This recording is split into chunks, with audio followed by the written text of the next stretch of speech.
बात कर लेते हैं नक्सलवाद की। और हिडमा मरा तो साथी नक्सली सरेंडर करने लगे और हिडमा के साथ साथ नक्सलियों का एक भरोसा भी मरा है, इसलिए ये सब कुछ हो रहा है। 2.5 दशकों तक आतंक का पर्याय बना नक्सली कमांडर हिडमा मरा तो उसके खास साथी हथियार डालने लगे। जो नक्सली कल तक लड़ाई जारी रखने की बात करते थे, अब वो सरेंडर कर रहे हैं। नक्सलियों के पोस्टर बॉय हिडमा के मरने के बाद नक्सल संगठन को एक और बड़ा झटका लगा है। क्या है पूरी खबर, जानिए, देखें। हैदराबाद में एक बार फिर बहुत बड़ा नक्सल सरेंडर हुआ है। तेलंगाना डीजीपी के सामने एक साथ 37 नक्सलियों ने आत्मसमर्पण किया है। ये नक्सली अपने साथ हथियार भी लेकर लौटे हैं, जिनमें एक AK-47 और 2 SLR राइफल शामिल है। सरेंडर करने वाले नक्सलियों में 3 स्टेट कमेटी मेंबर और 3 डिविजनल कमेटी मेंबर शामिल हैं, जिसमें से 2 आंध्रा तेलंगाना और एक छत्तीसगढ़ का रहने वाला है। 31 सालों से अंडरग्राउंड नक्सल कमांडर आजाद और 32 सालों से अंडरग्राउंड नक्सल कमांडर रमेश ने भी सरेंडर किया है। लेकिन इन सब में जो सबसे बड़ा नाम है वो है मुचाकी सोमड़ा उर्फ एर्रा का। सुकमा जिले का रहने वाला एर्रा पिछले 20 सालों से नक्सल संगठन में शामिल था और इस पर कुल 25 लाख रुपए का इनाम था। एर्रा हिडमा का लेफ्ट हैंड था और कई बड़ी नक्सल घटनाओं में शामिल था।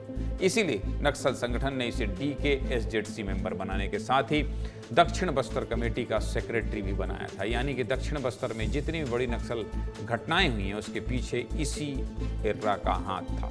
नक्सलियों के खतरनाक बटालियन नंबर 1 में भी एर्रा की अहम भूमिका थी। एर्रा ही वो नक्सली था जो बटालियन नंबर 1 में सक्रिय लड़ाकुओं को भेजने का काम करता था और देव जी की गुट में रहता था। जब नक्सली लगातार लेटर लिखकर हथियार डालने की बात कर रहे थे तो उस समय भी दक्षिण बस्तर ने लड़ाई जारी रखने की बात कही थी। इसके पीछे भी एर्रा का ही हाथ था। जानकारी के मुताबिक जब नक्सलियों की कुछ कमेटियों ने हिडमा से हथियार डालने के लिए संपर्क किया था तो उस समय एर्रा ने ही हिडमा को लड़ाई जारी रखने के लिए मनाया था। लेकिन हिडमा के एनकाउंटर के बाद एर्रा की हिम्मत टूट गई और इसने सरेंडर कर दिया। नक्सल संगठन में हिडमा के कुछ खास साथी थे जिन पर हिडमा जान से ज्यादा भरोसा करता, लेकिन अब एक एक करके सब निष्क्रिय हो रहे हैं। चलिए हिडमा के खास साथियों के बारे में आपको बता देता हूँ। हिडमा के मरते ही दक्षिण बस्तर में नक्सलियों का सबसे मजबूत किला पूरी तरह बिखर गया। पहले 18 नवंबर को रघु, लच्छू और पोडियम रेंगू आंध्र प्रदेश से गिरफ्तार हुए।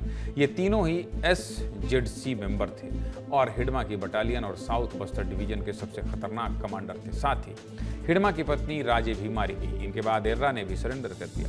इस स्थिति में अब हिडमा के खास कमांडरों में सिर्फ बारसे देवा, केसा और पापा राव जैसे नाम ही बचे। 37 नक्सलियों के सरेंडर पर क्या कह रहे हैं तेलंगाना DGP शिवधर रेड्डी, सुनिए।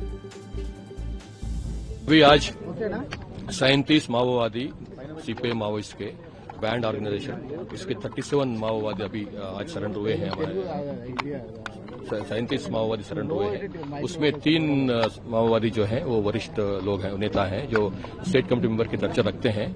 उसमें जो है अप्पासी नारायणा जो 32 साल से पार्टी में है, आजाद है कोयड़ा सांबैया इलियास आजाद जो वो भी 31 साल से अंडरग्राउंड है, अज्ञात है, वो भी बाहर आ गया है। और साथ में एर्राल जो साउथ बस्तर के एरिया के बहुत ही इंपॉर्टेंट लीडर है, वरिष्ठ लीडर है, वो भी बाहर आ गया है। तो ये इसका एक और एक मैं समझता हूँ इंपॉर्टेंट कामयाबी है। एक तरफ तो नक्सली पूरी तरह खत्म होने के कगार पर हैं और नक्सल संगठन में लड़ाई जारी रखने की ताकत नहीं बची है, तो दूसरी तरफ नक्सली लेटर जारी करके प्रोपेगेंडा कर रहे हैं। पिछले 20 महीनों में 90% से ज्यादा नक्सल कमांडर मारे गए और नक्सलियों को लगातार मुंह की खानी पड़ी है। लेकिन देव जी ने लेटर जारी करके 25वीं वर्षगांठ मनाने के लिए कहा है। नक्सलियों के कार्यवाहक महासचिव देव जी ने सभी नक्सलियों से कहा है कि वो इकट्ठा होकर पूरे उत्साह के साथ वर्षगांठ मनाएं। अच्छा, इकट्ठा करवा रहे हैं ताकि जो इक्का दुक्का मिल रहे हैं इकट्ठे ही सबको मार दिया जाए। देव जी के ऊपर आरोप भी लगे।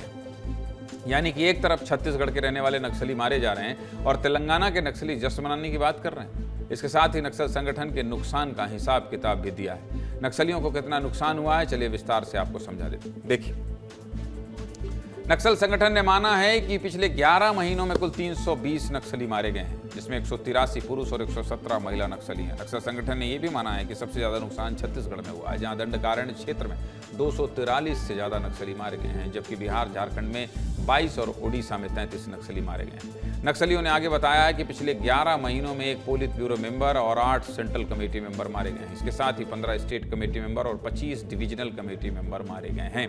अब जरा सोचिए कि इतने नुकसान के बाद भी देवजी वर्षगांठ बनाने की बात कर रहा है, जबकि उसे बचे हुए नक्सलियों को अंडरग्राउंड होने के लिए कहना चाहिए या तो सरेंडर करने के लिए कहना चाहिए। ऐसे में हो सकता है कि देवजी ही नक्सल संगठन को निपटाने में लगाओ। नक्सल संगठन का ऐसा लेटर भी एक तरह से नक्सलियों के अंदर फूट को दिखाता है। इन सब के बीच डिप्टी सीएम विजय शर्मा ने एक बार फिर बस्तर के नक्सलियों को वापस मुख्य धारा में लौटने की अपील की। डिप्टी सीएम क्या कह रहे हैं, सुनिए। कोई तेलंगाना का व्यक्ति हताहत नहीं हुआ तब तक कोई बात नहीं थी। ऐसे होते ही बड़े बड़े संस्थाएं, विचारक और ये वो सब सामने आने लगे वार्ता करके। भाई वार्ता उनसे क्या करनी जिनको बस्तर से कोई लेन देन नहीं रहा है। अभी भी इन सारी बातों से अलग होकर के मैं एक बात ही कहना चाहता हूँ कि जो भी बस्तर के साथी हैं जो नक्सल संगठनों में काम कर रहे हैं वो पुनर्वास करें। सरकार उनके ससम्मान पुनर्वास के लिए लाल कालीन बिछाकर तैयार है। आकर के समाज में आगे बढ़ करके अपना काम करें।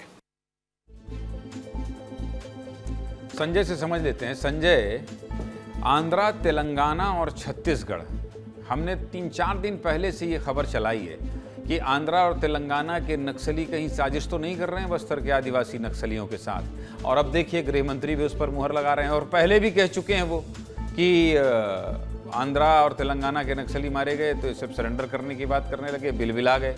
ये आंध्रा, तेलंगाना, छत्तीसगढ़ को लेकर कुछ सियासत तो नहीं चल रही है माओ संगठन में, माओवादी संगठन में? संजय जरा समझाइए इसको। देखिए 80 के दशक में पहली बार ये जो तेलुगु कैडर के नक्सली हैं, जिसमें गणपति और बाकी नक्सली थे, ये लोग पहली बार बस्तर इसीलिए आए थे क्योंकि इन्हें अपने आर्म्ड कैडर चाहिए थे, यानी इन्हें ऐसे लड़ाके चाहिए थे जिनके हाथों में ये हथियार पकड़ा पाएं।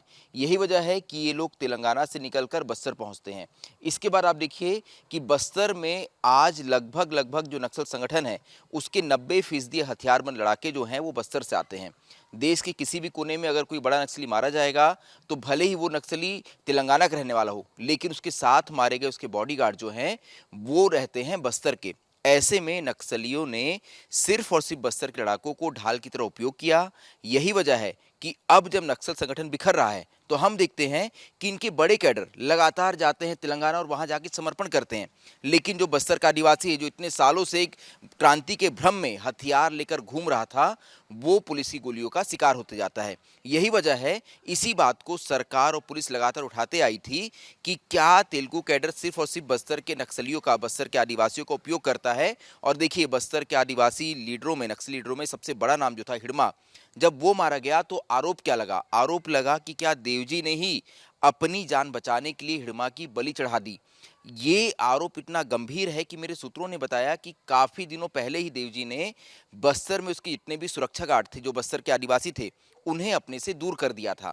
ऐसे में ये बात तो साफ है कि अगर बस्तर के आदिवासी जो अभी फिलहाल नक्सल संगठन में हैं, यदि उनके हत्थे देवजी चढ़ जाता है तो देवजी की स्थिति बहुत खराब होने वाली है।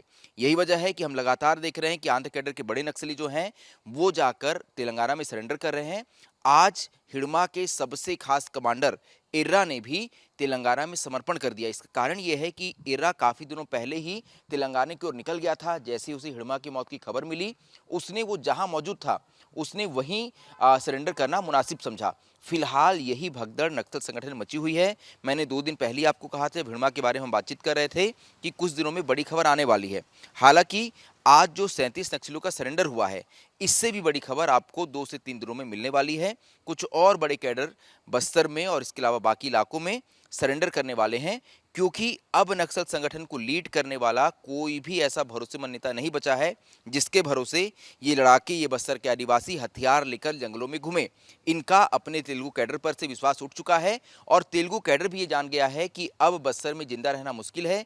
यही वजह है कि वो सारे लोग अपने राज्य वापिस लौट रहे हैं और वहां अच्छे पैकेज लेकर, समझिए पुनर्वास के अच्छे पैकेज लेकर, करोड़ों के पैकेज लेकर वहां पर पुनर्वास कर रहे हैं। यानी कि वहां जाकर ये तेलुगु कैडर्स जिन्होंने इतने साल तक बस्तर में आतंक मचाया, बस्तर में हजारों लोग की मौत जान ली, वो लोग वहां जाकर बहुत बेहतर जिंदगी जीने वाले हैं। ऐसा नहीं कि वहां जाकर उनको कोई समस्या होगी, उन्हें पैकेज के तौर पे बहुत बड़ी राशि मिलेगी। इसके अलावा क्योंकि सरकार की पुनर्वास नीति है, उसके तहत इन्हें बेहतर जीवन जीने का मौका मिलेगा। तो अब ये एक अच्छा मौका है बस्तर के आदिवासियों को समझने के लिए कि जो भी नक्सल संगठन में हैं वो भी जल्द से जल्द वापस लौट आए, क्योंकि बहुत खून खराबा बस्तर ने देख लिया, बहुत लाशें गिन ली।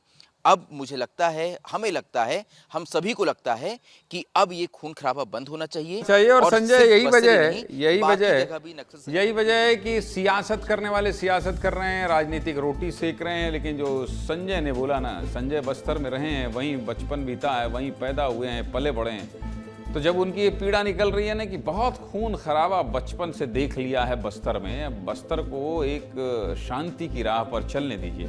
और इसीलिए बतौर संवाददाता नहीं, एक बस्तर के नागरिक वो अपील भी कह रहे हैं कि बस्तर के आदिवासियों को भी ये समझना चाहिए कि अब तेलंगाना वाले तेलंगाना लौट रहे हैं, आंध्र वाले आंध्र लौट रहे हैं, आप इनके चक्कर में मत पड़िए, अपने घर लौट आइए। बहुत बहुत धन्यवाद संजय।